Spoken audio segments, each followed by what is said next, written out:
Hello, everyone. Welcome to Grid Tonight, your weekly motorsports news program. I'm Kobe Lambeth from Podium Finish, and with me is our supercars expert, Adam Lemerise.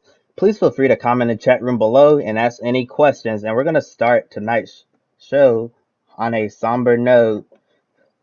Remembering a legend, we all want to acknowledge the passing of legendary motorsports broadcaster and the longtime voice of the Indianapolis Motor Speedway, Bob Jenkins. Most recently, he was battling brain cancer and passed away on Monday at 73 years old. We'll have more on Bob's life later in the show, discussing his impact in motorsports and sharing our personal accounts of Bob Jenkins. And on tonight's agenda, we'll talk about McLaren's big investment. Matt White's here with the Grid War Motorsport League update, looking back on the history of the Brickyard 400 and the IMSA State of the Series highlights from Road America last week. And we'll start off with the big news involving the Arrow McLaren SP IndyCar program. And on Sunday morning, before the Music City Grand Prix in Nashville, McLaren announced they purchased a majority share in Arrow McLaren SP. At the end of the year, McLaren Racing will own 75% of the team, making a greater investment in the NTT IndyCar Series. The team created a five-person board for decision-making purposes. On the board, we have Sam Smith, Rick Peterson, and McLaren CEO Zach Brown. Team President Taylor Kyle will report directly to the board. Zach Brown said this move signals McLaren's long-term commitment and investment in IndyCar racing and gave credit to Smith and Peterson for putting them in a great position to be as competitive as possible as an organization. Also, he said his current McLaren Formula One drivers, Lando Norris and Daniel Ricciardo, are interested in giving IndyCar a try, particularly the Indy 500, but both remain focused on Formula One for the foreseeable future. Adam, first question. Is IndyCar becoming a more attractive destination internationally? With McLaren all in, could we potentially see some of their Formula One rival teams like Ferrari or Red Bull take a more serious look at IndyCar? To start off with your first question, IndyCar is growing globally. I have a good friend of mine who lives in New Zealand. And she's a huge Scott McLaughlin fan, and she watches the IndyCars over there. And Scott McLaughlin posts on his Instagram all the times for practice and qualifying for all his friends and family watching in Australia and New Zealand. IndyCar has raced all over the world in recent all over the world during their time. They've been to Canada, Edmonton, Montreal, Toronto, and Vancouver. They've raced in Mexico City, South America, Europe. They've even raced in Japan at Twin Ring Motegi, in Australia at Surfers Paradise. And regarding the second question, if Ferrari and Red Bull come in, you want to talk about how cool it would be? Think about it. What if you were to have Lewis Hamilton retire from F1 and come race Indy cars, or Max Verstappen? It has happened. Think about Nigel Mansell coming over here after he retired from Formula One and drove for Newman Haas Racing in the Indy cars. Jacques Villeneuve and Juan Montoya are two other drivers that have come from Formula One into IndyCar. It would be a really cool thing to see, and it may be just competitive as Formula One is right now. Overall, I think it would be really, really cool to see, and I hope it really does happen in the foreseeable future. Yes, it really seems like IndyCar is just really growing internationally.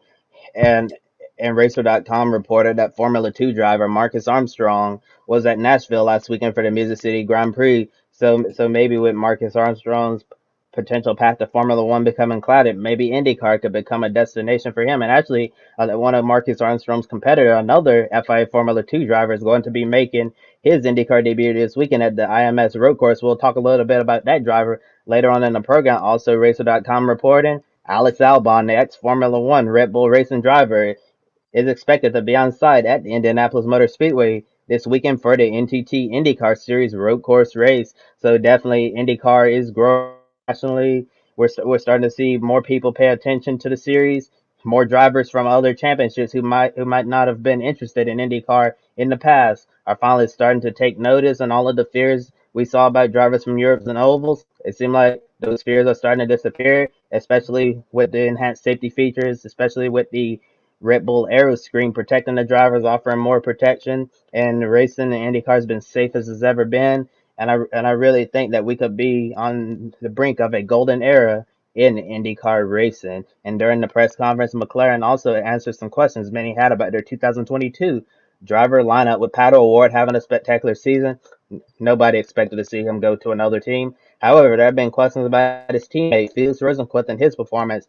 He hasn't really had a good season, lots of struggles and bad luck, but he had his best race of the season last weekend at Nashville, qualifying towards the front and finished inside the top 10 in 8th position. Arrow McLaren SP before the race confirmed both Pato O'Ward and Felix Rosenqvist will return in 2022. How important is it to have a continuation of the same driver lineup in both cars instead of making another change? Can Felix Rosenqvist finally match Pato O'Ward's performance? Regarding your first question, I think it's real. I believe it's what the team should do. I got a lot of respect for Felix Rosenqvist and Pato O'Ward. No one expected to see Pato O'Ward come, this dominant, in the NTT IndyCar Series this year.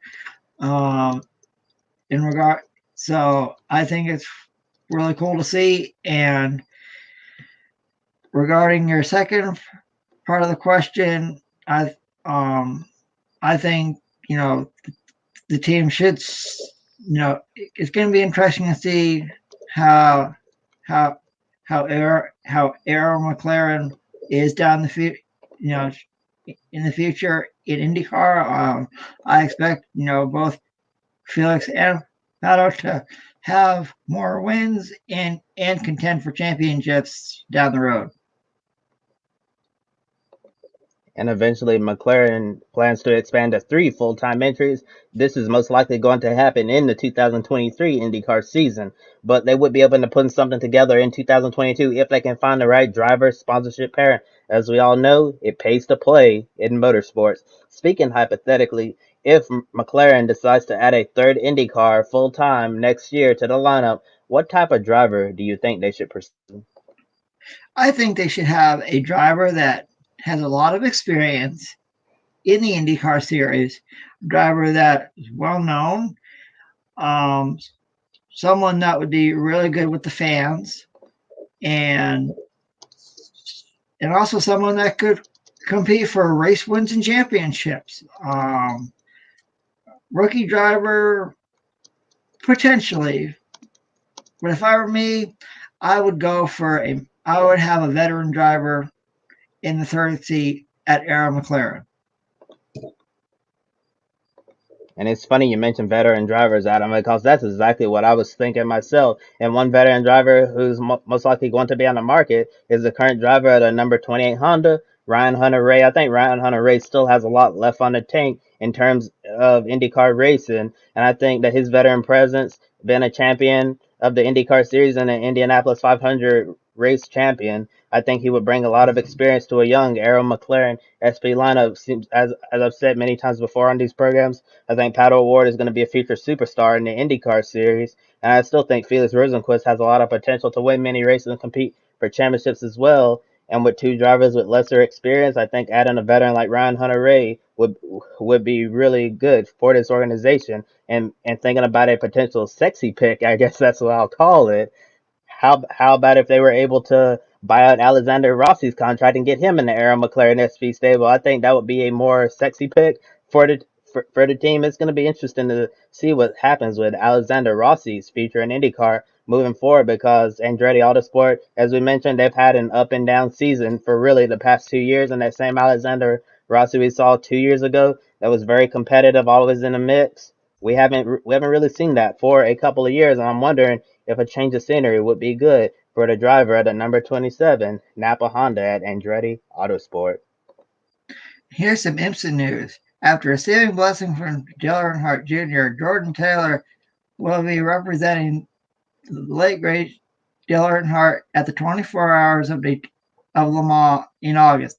He'll have a special helmet honoring late great Intimidator. The pictures you're seeing are coming from photographer Jamie Price. Dale Earnhardt Sr. competed in the Rolex 24 Hours of Daytona with his son, Dale Earnhardt Jr., but never got the chance to run at Le Mans. And when the NASCAR Cup Series returns to the Brickyard this Sunday, it will be the beginning of a new era. Since 1994 up until 2020 last year, the Brickyard 400 has taken place on the iconic 2.5-mile Indianapolis Motor Speedway Oval. This year, a new tradition starts. No longer a 400-mile oval race, now it's a 200-mile race on the IMSA road course. And reflecting on the 1994 Brickyard 400, first time NASCAR stock cars crossed into Gasoline Alley and raced at the track well known for IndyCar in the Indianapolis 500. Jeff Gordon won the first Brickyard 400, a special beginning for a driver who really kicked off his rise to stardom in the state of Indiana. Gordon had the most wins in the event, winning 5 times. Dale Earnhardt won a year later in 1995. Dale Jarrett had some great runs there in the 90s, winning twice. In the 2000s, we saw the Hoosier driver himself, Tony Stewart, win the event twice in front of his home crowd and the wonderful sights of smoke climbing the fence to celebrate and truly show why the Brickyard 400 became a crown jewel event that every NASCAR driver wanted to win. Winning at Indy, regardless of the vehicle, definitely brought out lots of emotions. We also saw one moment that seemed to be the beginning of the Brickyard 400's decline in 2008 when Goodyear completely got the tire compound wrong, blown tires, extreme tire wear. Drivers could only run a handful of laps, then they were forced to pit. That's when NASCAR had to keep bringing out the caution. It was a very embarrassing day for NASCAR in 2008, and this left many feeling anger, frustration, and embarrassment. The 2008 Brickyard 400 often viewed as one of the worst, most embarrassing NASCAR races in recent memory or history in general. Despite this bad incident, there's still a lot of great things that happened after the 2008 Brickyard 400. Although he never won the race, Juan Pablo Montoya with Ganassi ran really well here, just like he did in open wheel competition. In 2011, who can forget that epic upset victory for Paul Menard? A chaotic race in 2017, Jimmy Johnson was going for the lead while his engine was in the process of blowing up, and he ended up crashing, but it was a special win for Casey Kane, who won for the final time in the NASCAR Cup Series. And last year, the final Brickyard 400, we had a fun battle between Denny Hamlin and Kevin Harvick behind closed doors. Hamlin had a tire go down late and smacked the wall. Then Kevin Harvick went on to win the race. And reflecting on a race that many used to view as a crown jewel event, Adam, what's your favorite Brickyard 400 memory? Well, since we're talking about Bob Jenkins a lot on the show tonight, for me, it has to be when he called fellow Indiana driver Jeff Gordon home to win the inaugural Brickyard 400. It was a moment that a lot of us in the motorsports industry will remember. And to me, it's really cool to see IndyCar and NASCAR running at the Brickyard this weekend. I'm assuming they will do a special tribute, to Bob Jenkins. I can still remember him calling Jeff Gordon home. He said that after 79 races have been run, we'll remember the name Jeff Gordon winning the inaugural Brickyard 400. That's a moment in most race fans' memories will never forget, as well as people who live in the Hoosier state of Indiana. And my favorite Brickyard 400 memory, I really enjoyed that upset victory in 2011 by Paul Menard. That was definitely one of those. I don't think anybody picked Paul Menard to win that race. One of the biggest races in NASCAR at the time, the Brickyard 400, and it was really nice in the past seeing all the drivers get so excited about winning this event. It was like right under winning the Daytona 500 and right up there with the Coca-Cola 600 as one of the crown jewels. And as the years went on, it just seemed like the Brickyard was just another race, and that's really sad in my opinion. And for years, people have said that stock cars weren't designed to race on a track like the Indianapolis Motor Speedway. And in recent years, we've seen growing calls for the Brickyard 400 to go away, either go to the road course or go to a different track altogether.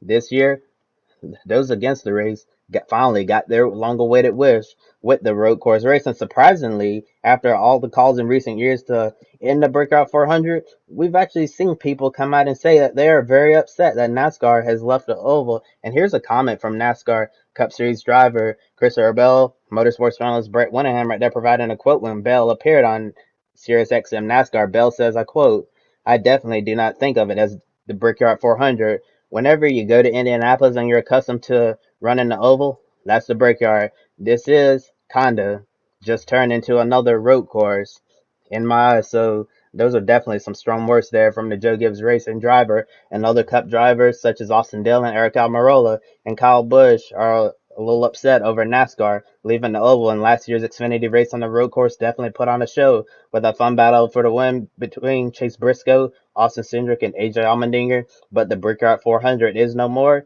and the race is now called the Verizon 200 at the Brickyard. Was it a mistake for NASCAR to leave the oval track for the road course? Could this weekend's race be the start of a new tradition, or next gen era leaves the door open for a potential return of the Brickyard 400? This was a mistake for NASCAR. A lot of a lot of fans are probably going to be really mad. Them of NASCAR leaving the iconic historic oval and running on the road course. When I heard this news, I couldn't believe my eyes because when Tony, a lot of fans may not remember that, but Tony George was once the owner of the Brickyard of the Indianapolis Motor Speedway, and he had a vision, to bring NASCAR a series that was based in the South to compete at a track where everybody knew one race, the Indy 500. It's going to be interesting to see them running on the road course and not the oval on Sunday. And I'm hoping after this year, NASCAR finds a way to bring back the Brickyard 400 on the oval, not the road course. Well, Adam, I'm the type of person that likes to give things a chance before judge. And after looking at that road course race in the Xfinity Series on the Indy road course, I was very impressed. Thought they put on a really good show.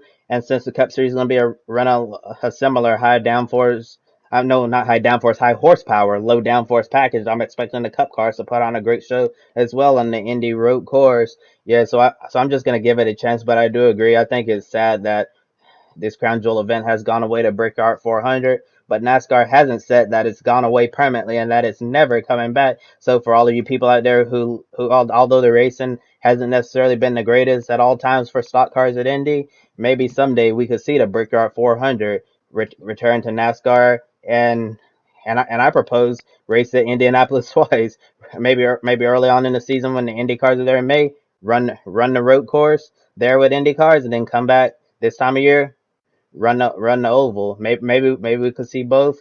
Maybe the road course sticks around and no more Brickyard, or potentially maybe Brickyard come back. We'll just have to wait and see what happens moving forward. Next, here is a Grid World Motorsport League update from Matt White. Hi everyone, Matt White here from the Grid World Motorsport League. Time for another Grid World Motorsport League update for week number 24 of scoring. A fifth week on top for EMS LMP3 driver Nicholas Marilini, his second spell on top of the 2021 standings. He continues to lead. Maybe in action again in a couple of weeks' time. Plenty of shuffling going on behind him though. Jonathan Ray was second going into the weekend, but his big non-score in Saturday's World Superbike races hit him hard in the standings, and he's dropped down to 6th, which means everyone from third on down shuffles up slightly, which means Shane Van Gisbergen is now into 2nd position, and Jason O'Halloran is into 3rd place in the standings. Busy weekend coming up this weekend, of course, with a second round of MotoGP in Austria at the Red Bull Ring, the IndyCar NASCAR doubleheader at Indianapolis as well, and a bunch of other bits and pieces going on as well. British touring cars back in action this weekend as well. Another week of scoring to come, and we'll give you another update on the standings on next week's show. Just quick to mention, Toprak Razgatlioglu is our performer of the weekend. He got 2 victories and a second at that World Superbike meeting at Most this past weekend and moves himself into championship contention. He's in 11th place in the Grid World Motorsport League, so just outside the top 10. Hoping to see the Turk pop up into the standings in the next couple of weeks, possibly. If he carries on the way he's going, then he'll certainly be challenging for a top 10 spot. We're back on the show next week, and all the stuff I mentioned will be debated and talked about on the Grid pre-race and post-race shows across the weekend, and they'll have big coverage of the Formula E finale at Berlin at the Tempelhof Airport. That is this weekend, so we'll get to crown a champion for the first time in 2021 in our main series that we cover, and that'll be on over the weekend, so keep an eyes on that, and we'll be back to give you another Grid World Motorsport League update for week number 25 on next week's show. And the 100-minute qualifying race returns at the Roar Before the 24 test session, followed by the Rolex 24 at Daytona the last weekend in January. The race moves up an hour to 1:30 p.m. Eastern Time on Saturday, January 29th, with the green flag on NBC. Also, the final 2 hours of the 24-hour race can be viewed on a full broadcast schedule. Will be released at a later date, but you'll be able to catch the 2022 IMSA season on NBC, USA Network, and Peacock streaming. Looking at the rest of the schedule, Sebring's back in March, Long Beach and Laguna Seca back to the springtime. Long Beach, which is usually an IMSA IndyCar doubleheader, this is a sign that Long Beach won't be the IndyCar season finale in 2022. The sprint race at Belle Isle is back a week after the Indy 500, which is usually another IMSA IndyCar doubleheader. Another notable change if the pandemic improves, Canadian Tire Motorsports Park is scheduled to return for the first time since 2019. Adam, with 2022 being the final year before the LMDH LMH era in IMSA, do you expect a schedule shakeup in 2023? Sure. Regarding IMSA's history, I'd like to see a few more street courses be added. They used to have the old IMSA Camel GTP series, which stands for Grand Touring Prototype. They used to have the season finale around a track at the Del Mar Fairgrounds in Del Mar, California, where there's a really big horse racing track. And also, I'd like to see the series go back to Highland Park in Topeka, Kansas. The NASCAR Camping World Truck Series has raced there before, along with the old American Speed Association Midwestern-based stock car series. And why not go to Brainerd International Raceway in Minnesota? How about Sears Point in California? I'd like to see IMSA go back to its roots and go back to some places that they haven't been for a long time, and give the fans that haven't watched for a while. I don't think they've been to the Midwest for a long time. So Heartland Park, Brainerd. So it should be interesting to see what the 2023 IMSA WeatherTech Sports Car Series schedule is like. And in my opinion, I'd really like to see a rotating schedule of road courses and street courses in IMSA. I think it would be cool to see them go back to Circuit of the Americas, race in Mexico City, go back to Circuit Gilles Villeneuve up in Montreal, Canada. And if IndyCar is going to return to Nashville, how about have another IMSA IndyCar doubleheader? It would be really cool to see the IMSA sports cars racing on Saturday afternoon in the Music City Grand Prix in Nashville. I think that would be a lot of fun. And some other news, GTD Pro will replace the factory GTLM class with all pro driver lineups. Some teams concerned that IMSA was going to do different, balance the performance BOP and tires for GTD Pro. Luckily, GTD Pro and GTD will fall under the same regulations. The only difference will be all pro driver lineups in GTD Pro likely to have factory entries. Corvette Racing is planning to enter a modified GTLM. C8R and GTD will have Pro-Am driver lineups. Did IMSA make the right move here to go with common regulations instead of trying to boost the GT3-based GTD Pro class up to current GTLM performance levels? Oh, yeah. I believe IMSA did a good job. I think it'll be a lot easier for the competitors, and fans will, and fans should, understand a lot better, easier to understand. So I'm looking forward to seeing all the changes happen in 2023.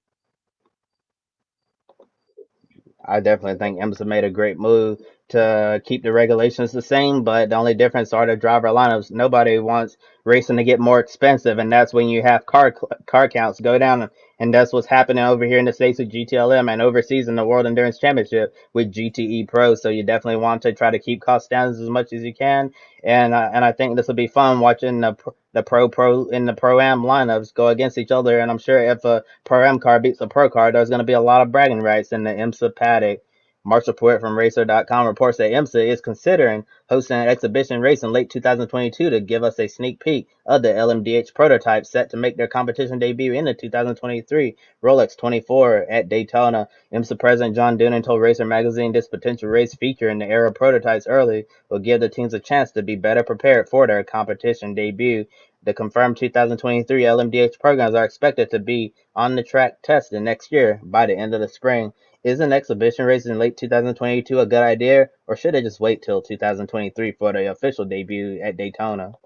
I think it's pretty cool to have an exhibition race in 2022, and I'll say where I'd like to see it.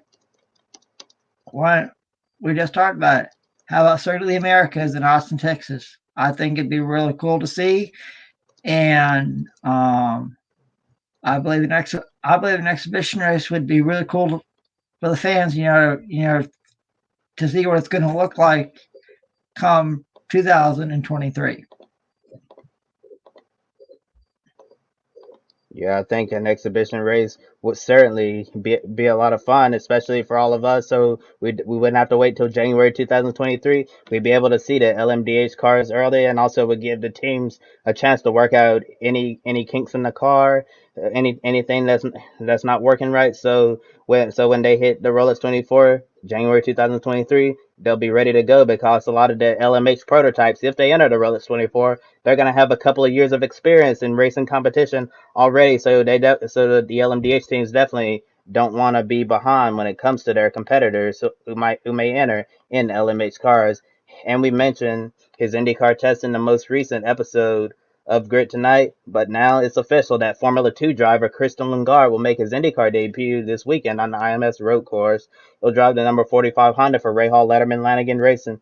Lundgaard currently drives for ART Grand Prix in Formula 2. He's currently 12th in the championship as a Alpine Junior driver, with fellow Alpine juniors Oscar Piastri and Guan Yu Zhou 1-2 in the championship, plus Esteban Ocon and Fernando Alonso set in Formula 1. Looking at IndyCar might not be a bad option for Christian Lundgaard because it seems like the door to his Formula 1 ambitions could be closing. Now here's Adam with everyone's favorite game.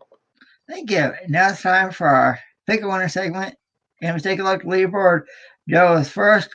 Kobe and I are tied for second. Matt White is fourth, and Ben Schneider is fifth. So we're going to start out with WRC at Rally Belgium. Kobe, who wins? Believe it or not, I'm actually not going to pick Sebastian Ogier. I'm actually going to pick another competitor rolling the dice. I say Collie Rovanperä gets it done at Rally Belgium. I'll go out on a limb and I'll say Elvin Evans wins at Rally Belgium. Now it's time for Formula E Race 1 in Berlin. And nobody has gotten any of these picks right so far this year. So should be interesting to see. Kobe, who do you have taking the checkered flag? Oh God, Formula E Berlin Race 1. I think I'll start spinning the Formula E Wheel of Destiny, and the wheel is spinning around and around it goes, and the little hand is going to land on Robin Franz. He's going to win Race 1. It's spinning round and round and round for me. When it stops, Sam Bird takes Race 1 in Berlin, Germany. Special thank you to all of our Patreon supporters.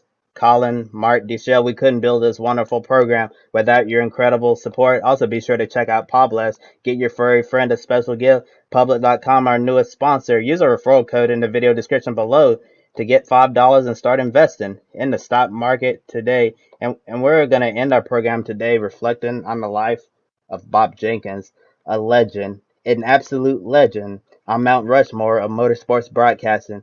His style of calling the races was very unique, to say the least, and he inspired many to follow in his footsteps. Bob Jenkins was multidimensional and had a deep knowledge of racing across several disciplines. He called many races in IndyCar, NASCAR, even Formula One, IMSA, drag racing, and car. What separated him from other broadcasters was his professionalism and deep passion for the sport. While he knew the task at hand, when it was time for him to perform in the booth at the end of the day, he saw himself just like all of you watching at home, a race fan. You may hold a job title in motorsports, whether you're a journalist, PR person, tire changer, engineer, driver, spotter, etc. But everybody, including us, are race fans first. Before we go off the air, Adam, I wanted to give you a moment to share how has Bob Jenkins influenced your approach to covering motorsports? It's it's been, we here at Grid Network cover NASCAR and IndyCar, two series that Bob Jenkins covered a lot. You know, he influenced me in a big way. I'm really fortunate and thankful to do these programs with Kobe, along with Matt White, Joe Sammiego, Ben Schneider, Joshua Birch, and and it's really cool that I'm doing this, and I think Bob Jenkins really inspired me, and I'm hoping that they do some sort of tribute either Saturday or Sunday at Indianapolis Motor Speedway. Yes, I'm sure they have something already planned special to honor Bob Jenkins, whether it's a moment of silence or something else. And for me, you saw I mentioned all of the races he's called in his professional racing career, and the thing that really inspired me from Bob Jenkins was not to just follow one series of racing, to be knowledgeable in multiple disciplines, because you can add a lot more when you're multi-dimensional, as I said, instead of being one-dimensional. And if I'd only watched NASCAR, that's all I would be able to contribute to this program. But I expanded my knowledge, learned about other series, and I can speak at an intelligent level about multiple series around the globe, and it's actually led to some great opportunities for me in motorsports. And I think that Bob Jenkins been able to cover NASCAR in this state, IndyCar on another, and then Formula One and other series as well. It just showed how committed he was to doing the job the right way, and I truly respect the fact that Bob Jenkins, his work ethic was second to none, and I know many people all around the world are truly going to miss him. And we encourage all of our viewers in the chat room below to share your favorite Bob Jenkins memory. Next, here's some reaction on social media from some members of the Grid Network team after we learned about Bob Jenkins' passing. And right here you see Joe Samniego, our CEO and founder, said he was sad to hear the passing of Bob Jenkins. He grew up listening to him call Formula One, IndyCar, NASCAR, and many other racing events. When Joe was an announcer at Alaska Raceway, it was Bob Jenkins. He emulated on how to call the races, and he said that he'll miss Bob and he'll never forget the memories. And Matt White from the Grid World Motorsport League said to lose Murray Walker and Bob Jenkins in the space of 8 months is so sad. And Murray Walker did die earlier on in the year. And it's truly sad that we lost those two legends. And Ben Snyder says his entire feat was nothing but Bob Jenkins tributes, and it was really amazing to see how many people were influenced by his incredible career. And he said that icon simply isn't enough to describe him. And here's Adam and I, what we said about Bob Jenkins. Adam says one of the best in the business, and I said we lost a true legend. Just to be simple there. And Josh Birch says that Bob Jenkins was one of the all-time great broadcasters. The passion in his voice always brought chills with the drama and excitement of racing. Never any ego displays. And as Bob Jenkins somebody said, he's just a fan who got lucky. And I thought Josh put it very well when he said, "No, Bob, all of us blessed by your presence, we were the lucky ones." I think that was a really wonderful statement from our colleague Joshua Birch. And we do have a comment from a viewer in the chat room from Hunterdink saying Bob Jenkins always seemed consistently happy when he was broadcasting. His passion was infectious. I totally agree with you, Hunterdink. It was, yeah, Bob Jenkins was definitely one of the best to ever do it in motorsports broadcasting. And here's our official statement here at Grid Network. The passing of Bob Jenkins saddens everyone at Grid Network, the Grid Ranking, and the Grid World Motorsport League. His influence on covering motorsports grew the passion of motorsports to so many, including us. Many went into announcing and broadcasting motorsports because of the excellent work Bob did. We extend our condolences to Bob's family, friends, and everyone that knew Bob throughout the years. Bob will be missed, but not forgotten. As we end our program today, please join us in a moment of silence to honor the late, great Bob Jenkins, and may his memory be a blessing.